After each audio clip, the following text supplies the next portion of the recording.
Hello and welcome to Ula Tea Leaf Readings. My name is Lenor and today I'm going to be reading your tea leaves.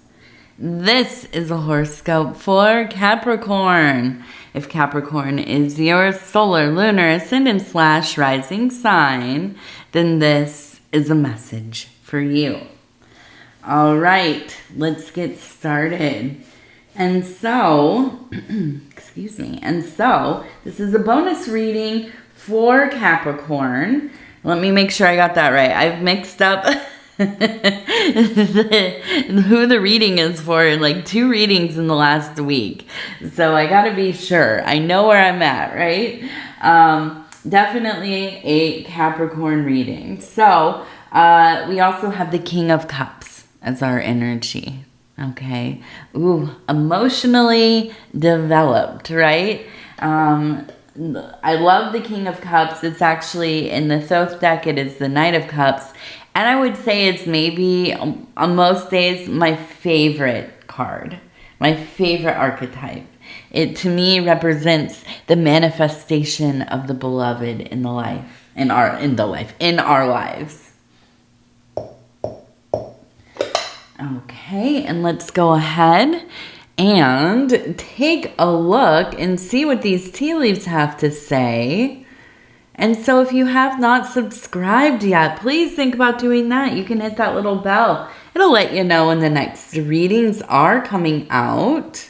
It is free to subscribe. And if you'd like to hit the little like button thing or leave a comment, if this is your first time watching one of my readings, I would love to hear from you. Just put it there in the comments. It's my first time. Okay.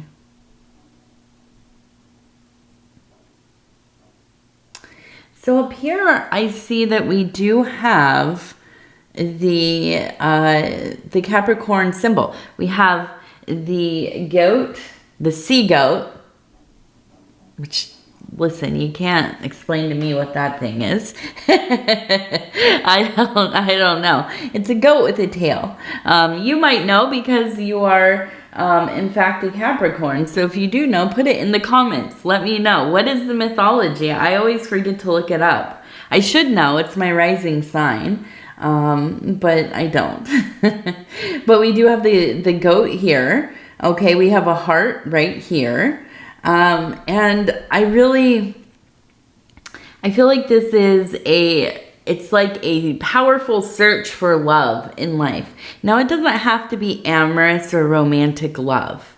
Okay, this is quite literally just the exploration, the mission, the path of love in general. Agape, family, love of friends. Yeah, amorous as well, somewhere in there. Romantic, eros or I like to say eros, but I think it's eros. So physical or sensual, right? What else? Yeah, I mean, the just love of life from bottom to the top, right? Absolutely devoted to having a life that is filled with gratitude, service, love, connection, fellowship, possibly, and so on, okay? And this doesn't always come easily to us Capricorns, does it? No, sometimes it takes ages for us to kind of cycle into a place where we are actively dwelling in love. I think so often the motivating factor really is work, busyness, creating resources for self. Right? And these are acts of love at the very core. But, you know, the thing about Capricorns is there may be this very kind of glacial quality, maybe even quite stoic in some people. But really, there's such a warmth. I like to think of Capricorn as being almost like this, what are they called? Like a mirage, right? But out on the tundra. If you could imagine like a very expansive, snowy, frozen landscape. Okay, we're thinking like, you know, Alaska, right up there by the Arctic Circle. Just, you know, it seems barren almost, just cold and frozen and brutal and you know, no mercy. But then you have along this landscape out there a little mound, okay, and a mound intentionally placed there. And as you get closer, you realize there is like a, you know, a flap or like a doorway, a portal there. And as you pull it back, you see in the center, as you go in, like it's a cave, right? It is red and it is fiery and there's a warm fire going. There's life here. Even where it seems counterintuitive, there's life here and it is thriving. There's a warmth here and it is thriving. There is passion here and it is thriving. Now, sometimes it spills out, right? Sometimes it is for all to see, but most often it is kept quietly. The wind going across those lands, you know, the sound of moving ice and cracking you know, as you step, the crunch, right? But there is, do not be fooled. There's a fieriness dwelling right beneath the surface. And so this is how I think of Capricorn, right? Not always visibly animated or full of, you know, passion, sensuality, or desire, or, you know, a desire for connectiveness. But once you really look, once you see, once you have eyes to recognize what is going on here, yeah, absolutely. I would say maybe there's nobody more passionate than a Capricorn. Now, you know, other signs, they live more overtly. You know, they live in their passionate whims. They're very overt about their stirrings. Well, Capricorn, you know, and when you keep things kind of hidden away, they seem to grow. They grow very potent. And so a Capricorn person, absolutely, I could see going for that heart, allowing yourself to dwell in those instincts towards love. Okay, so let's keep going. Now, we have here, it's a person. You can see the head, you can see the body. Here are the feet, hand out. We have a butterfly right here. You can see beautifully shaped in the little antennae, or as I like to call them, their whiskers. And we have a person here kind of going up a hill. We have a little goat right next to him, maybe a sheep.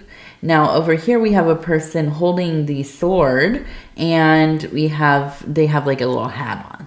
Pretty cool hat. Kind of reminds me of El Topo. If you remember that Jodorowsky movie, it's my favorite. It's kind of a take on a kind of spiritual take on the spaghetti western genre a little bit. Kind of different. Kind of has like a Castaneda vibe a little bit.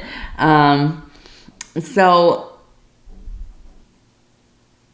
we have kind of, it's, if you could imagine, kind of over the head, these different different modes, okay? Now, the butterfly to me is always self-evolution, right? It's metamorphosis. This is the growing into, and it's a time of really evolving, right, as a being. And I do think this is very much related to this quest for love that you are on, right? And I feel like this is a time you're feeling things quite deeply, okay? Maybe crying a little more often, maybe laughing a little more often, maybe, you know, being in love and cherishing your people that are around you, cherishing those who have come and passed before you, your elders, your ancestors. You know, but I do feel like there's just such a sentimentality, but also a presence in these kinds of shifting feelings of great emotionality. And I'm closing my eyes as I say this because it feels like almost like a creek that splits off into different ways, right? Different directions. And, you know, it's filled, it's pretty powerful with that water flowing through it. And I just can feel you allowing yourself to kind of, you know, vacillate through these different places, fluidly move through these different emotional dwellings.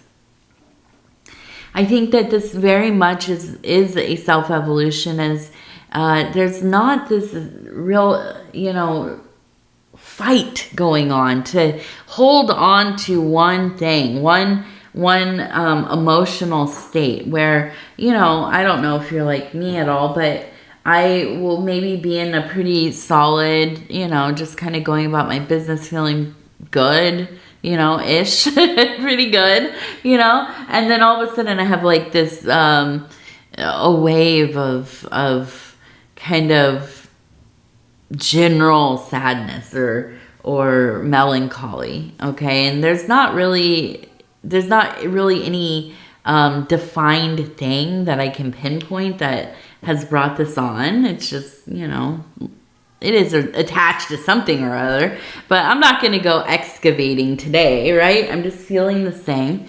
And, you know, sometimes it's like really grasping at, I just want to feel fine. I don't want to think about it. I don't want to think about it. I don't want to feel this way. I'm going to do whatever I can to kind of distract my way out of it. And it doesn't go. But sometimes it's like if I just allow it to happen. Okay, I notice I'm feeling kind of glum. I notice that I'm, you know, kind of feeling a little down or you know, kind of just not in that peppy mood I had hoped I would be in. And I feel like when I'm not grasping to control those transient emotions, that they go much faster. So I'm looking at this and I'm thinking, yeah, you're like on that vibe, right? You're just letting things come and go as they will. And there's a lot of freedom in that, okay? The emotions don't get as stuck. It's not as stagnant. And I feel that you're able to kind of, you know, continue to pursue the things that are important to you as you are having these mixture of feelings going on. And I feel like that's a big step for you, right? I think for, you know, Capricorns, it's easy for us to really try to control how we feel and just end up in a bad mood. You know, no slight against you. But I did like a, you know, kind of an Eeyore type of feeling. And I think that you're trying something different. And I feel like this is allowing for a lot more energy to move through your life. Now, is this easy or is this an uphill battle sometimes? Yeah, definitely it's not easy. And we have the person kind of going up the hill there, going up the mountain. But the ascent is important, right? If you could think of the mountain as like, well, the holy mountain. I know I'm getting really into these Jodorowsky little, dropping some of the symbols. But yeah, climbing our way up that symbolic mountain, right? To get there to the peak, to the summit, whatever you want to call it. It takes time. It's not easy. It's a lot of effort, isn't it? And I feel that you're devoted to the way, right? This path is important to you. It's not just some kind of phase or passing thing. This is the work of your life. And are you always fully focused on it? Maybe not. Maybe not. As somebody who has been working on self-work and magic, the occult, my divination, all of these things for years, over 20 years. Am I focused on it every single day? I would be lying to you if I said I was. There have been months of my life that I felt fully uninspired. It is some going about the motions of the mundane, doing the things that I need to do in my physical world. And, that's not my favorite. I don't like to feel devoid of spirit or of the work, but it happens. It happens to all practitioners. Don't let somebody tell you any different, because it does. It absolutely does. So, I feel that this is a period of time where you are fully immersed in the work. It is at the forefront of your mind. And so I do. I feel like this is very tied into these movements of love, of the gratitude and service especially.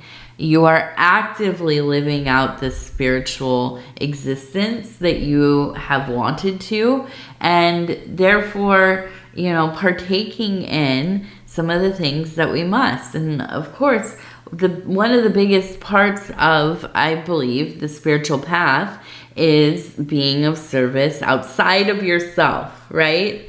And so I could see you, and maybe it doesn't always come supernaturally to you, but being involved with people, maybe in the family, in your local community, volunteering, lending your time to.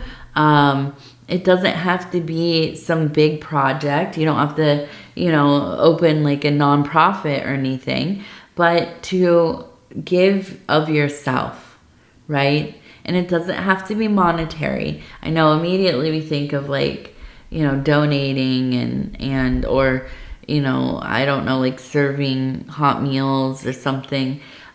These are all worthy endeavors, but this might actually be something like you're going and visiting your grandmother, on Sundays, and going and sitting with her, going and, doing chores for mom and dad.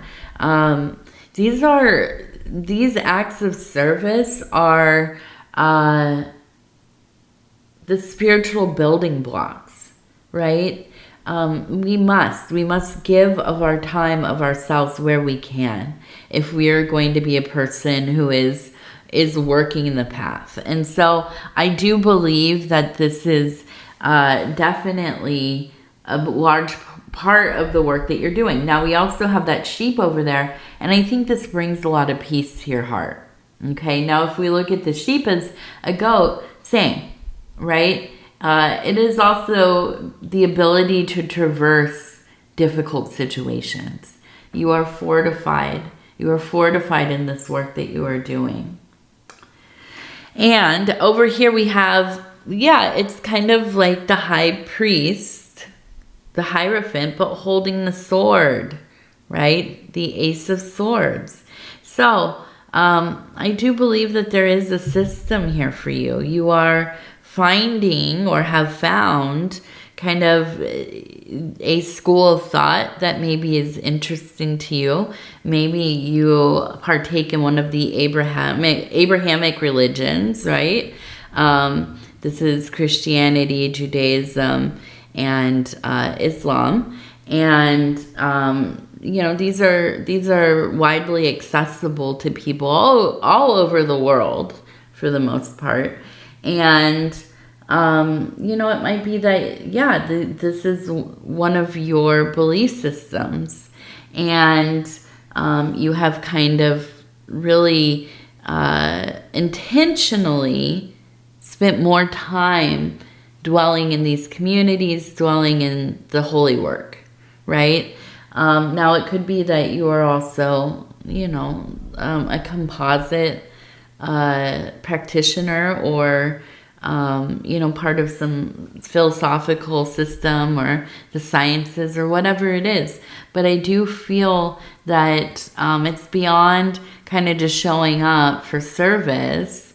This is, in Masonry, they call it like a philosophic Mason. And this is how I think of, most traditions here. There is kind of the outer temple, right? And this is the majority of practitioners, or devotees, or, people who are part of the congregation. And then there's the inner temple. And these are people who are actively studying and immersing themselves in the texts and the practices and the tenets, and, living a life of conviction through their, belief systems, right? So when we see the Hierophant, that is an indicator of not just kind of showing up, right? But being fully immersed and participating in the work, right? As prescribed by whatever system that you are practicing. Okay. And so this is really an intellectual pursuit for you as much as it is a spiritual pursuit. But they feed right into each other. Absolutely. So, ultimately, I feel like this brings it all together for you. And this will be a time of, I feel, really meaningful. It's a time where things feel quite meaningful. And there's a freedom in that. I feel that it's kind of like your heart opening, like blooming, like a beautiful rose, right? Opening, opening, opening. And if you're familiar with the symbol of the rose, right, this is the mysteries. If you see the rosebud, and we see this a lot with like Rosicrucian, or alchemical, hermetic, some like Gnostic and Christology, the different strands of especially early Christology, but also going into Catholicism and Orthodox and so on. You see a lot of the rose, even in Islam, right? Especially Persian artworks. You'll see the rose when it is closed. Okay, this is the mysteries hidden. The mystery of life, the mystery of God, Goddess, the divine, really the ineffable, right? The thing that we cannot put a name on. But as the rose opens, right, and you can see the petals are exposed, this is the initiation, this is enlightenment, or at least having eyes to see, right? Learning the mysteries, but not only reading about them or being initiated within your system, right? Going through ceremony or whatever. This is wisdom, right? This is Sophia. In Christianity, Sophia is the divine feminine consciousness of God, right? If you think of God as, often we think, oh, it's some guy with a beard in the sky or whatever. But there's also Sophia, and don't forget about her. She is an aspect of God. She is half of God, and she is a feminine aspect. You know, I don't know that a lot of people know about her or, you know, about the archetype, but it is there. If you look in the text, she is there, and part of the whole. And so this is the opening of the flower. This is the lifting of the veil. This is the wisdom, knowledge, right? The knowledge of the mystery being transmuted into wisdom. And that can only be done through functionality, by getting immersed, by doing the work, by not only reading about the mysteries, about reading about, you know, faith and devotion, virtue, grace. But you have to participate actively. How many things in your life can you think of? Well, here's a good one. Have you ever built something from like IKEA or ordered it off of like Amazon, and a piece of furniture or like a, I don't know, like a storage shelf or something, and you look at the instructions and, oh, okay, this is going to be easy, but in practice, right, difficult. Who knows how to get this thing to kind of balance so you can get the other piece in, and oh my goodness, it's falling here and there, and it's, you know, a headache. But then you start to figure it out. You find out how to, oh, okay, this is how it's going to work. And I can, you know, lean this against that and put this here, and okay, there's, you know, extra pieces. I didn't realize they sent extra pieces. Yeah. That can be comparable to our spiritual work. We can read about it all day long, have some concept of what we think it is, and then when we put it in practice, absolutely a different experience. And that is, you know, every individual experiencer has their own flavor, right? Their own interpretation or perception. So you must partake to transmute into wisdom. And so this is the energy of what's going on right now for you. Okay? And led by love. That's the thing. Love in your heart. A heart aflame. You can't go wrong with that. Now we also have another heart right here. Immediately I saw another heart. Now we have a bird flying over. We have a bird sitting over here as well. Okay, so bird flying over and a bird sitting. We also have a fish over here. So we have the letter K, and we have a person, it looks like kind of staring up at the sky. We have another person staring up at the sky. So I do feel like when we have the birds, this is messages coming through from the divine or a departed loved one. And I feel that this really is a calling to getting out there and looking at the night sky, quite literally. Now they might have a K name, you might have a K name. But there is this real kind of calling, like come out and look at the sky. You're going to see something important out there, or come to some understanding while you are contemplating the universe as you stare into the great, right? And so I think this is maybe an important practice for you, going out and seeing the stars where you can. Maybe, you know, you have the opportunity every night, and maybe only once in a great while.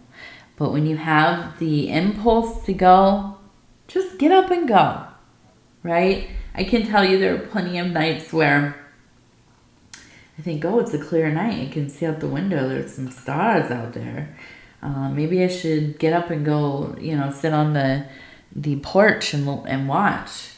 And I end up just going to bed. So I try to be more, I try to tell myself, get up and go, you know. So when you have that impulse, go and do. Go and do. Now the heart, it just is a reminder. It's going to keep reminding you. I feel like this concept of love being very active in your life is just, I feel like you're like nodding your head. It's just, it's everywhere, right? Everywhere you're looking, there's a sense of love. And that's not too terrible of a thing, right? So we also have the fish. And I just want to say, you know, I think this is continued success within those sectors of your life where you are making resources. So your career, your job, your side hustle, you know, whatever it is that you're doing, there is money. There's at least enough to you know, make you feel like, okay, we're doing pretty good, you know. And that's often the best we can ask for, isn't it? That we're just, yeah, we're getting enough. In the world we live in today, you know, enough seems like a lot. So, you know, not too terrible of a thing. Now, we're going to do the divine doors, and I'm just going to go ahead. I'm going to flip through and stop where it feels right. Okay, so we have this beautiful grove. And I always wonder, what is that tree? I don't know. It looks like maybe, I thought it was like maybe an olive tree or a date tree, but I could be wrong. I would love to have date trees. My goodness. I would be in heaven. Well, olive trees too. I would eat dates and olives for the rest of my life. Absolutely. All right. So we have begin here. Do not fear what travel brings, my dear. The moment is yours. Begin now here. The moment is yours. Begin now here. Okay, beautiful.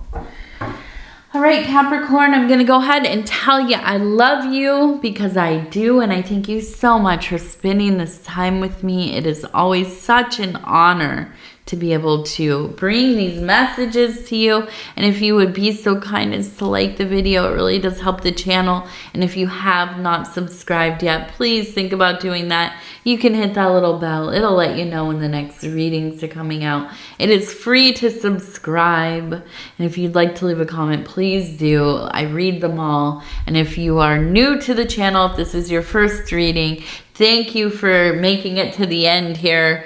Definitely leave a comment. Let me know. Hey, this is my first time.